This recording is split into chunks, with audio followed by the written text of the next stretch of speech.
एक सिंधी बोली इल्म अदब जा आलिम बेहतरीन अदीब दानिश्वर शायर पिंडाल में मौजूद समूरी सिंध का कई आयल असांजा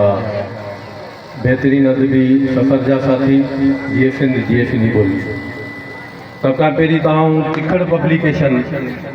जे सरवाण मोहतरम अब्दुल सत्तार आकाश टिकड़ाई इमरान अतीक साजिदुल्ला मामा दिया फैजुल्ला समेत समूरनि दोस्तनि खे जंहिंजे गैरान सां मुबारकबाद पेश करियां थो जिन न रुगो इनाम टिखड़ाई जे किताब जी छपाई जे हवाले सां आकाश टिखड़ाई जे साॼे हथ तौरु कमु कयो ऐं अॼोकी हिन तक़रीब जे इनकार जे हवाले सां सभिनी दोस्तनि जे महिनतुनि खे जस ॾींदो हलां ऐं आउं सम्झां थो अॼोकी तक़रीब जे हवाले सां इनाम टिखड़ाई जो नालो सिंधी शाइरी जे हवाले सां सिंधी ॿोली जे हवाले सां कंहिंखां बि कुझो कोन्हे। इनाम हिकिड़ो बाब अमीर इंसान हो, इनाम हिकिड़ो कमिटेड शाइर हो, इनाम कमिटेड अदबी वर्कर हो ऐं असांजे लाइ फ़ख़ुर जो सबबु इहो आहे। इनाम न रुगो सिंधी अदबी संगत ज़िले हैदराबाद जो राब्ता सेक्रेटरी रहियो,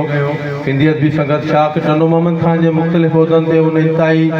महिनत ऐं जाखोड़ी वर्कर तौरु पंहिंजो किरदारु अदा कयो ऐं उन शाइरी जा ख़ूबसूरत वाहड़ वाया। मूंखे जेको कुझु ॻाल्हाइणो आहे उहो हिन किताब जे तारुफ़ में ई लिखियलु आहे, इनाम जी ज़िंदगी जो जेको बि ख़ाको आहे। ऐं आउं सम्झां थो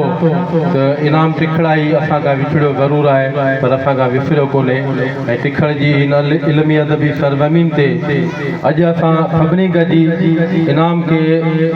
तोड़े जो 4 साल असां खां विछड़ंदे गुज़री विया आहिनि ऐं आउं सम्झां थो उन्हनि 4 सालनि जूं जेके सिकूं आहिनि उहे ई प्रोग्राम त कोन थो लाहे सघे पर असां सम्झूं था त इनाम जो जेको असां ते कर्ज़ु हो ऐं असां ते जेको फ़र्ज़ु हो उन में आकाश सरवाणी वारो किरदारु अदा कंदे इनाम जी जेका अणछपियल शाइरी हुई उनखे हिकिड़े ख़ूबसूरत मसौदे जो रंग ॾिनो, दड़नि जी मिटी सिंधूअ जो पाणी। ऐं सम्झां थो इनाम जे तख़युल जे हवाले सां, इनाम जी तख़लीक़ जे हवाले सां, इनाम जे ख़्यालनि एहसासनि ऐं जज़्बनि जे हवाले सां संदसि उहे समूरा ख़्याल इन किताब में मौजूदु आहिनि ऐं यकीनन ही किताब सिंधी अदब में, सिंधी शाइरी में पंहिंजे दौर जे हवाले सां, इनाम जी यादि जे हवाले सां, इनाम जे हमअसरनि जे हवाले सां हिकिड़े ख़ूबसूरत किताब जो वाधारो आहे। समूरनि दोस्तनि जी महिरबानी, खोड़ सारा असांजा मुक़ररु दोस्त आहिनि सॼी सिंध मां जेके बि शाइर दोस्त आयल आहिनि ऐं उन्हनि खे हिकु दफ़ो ॿीहर सिंधी अदबी संगत जे तरफ़ां भलीकार चवां थो, टिखड़ पब्लिकेशन जे तरफ़ां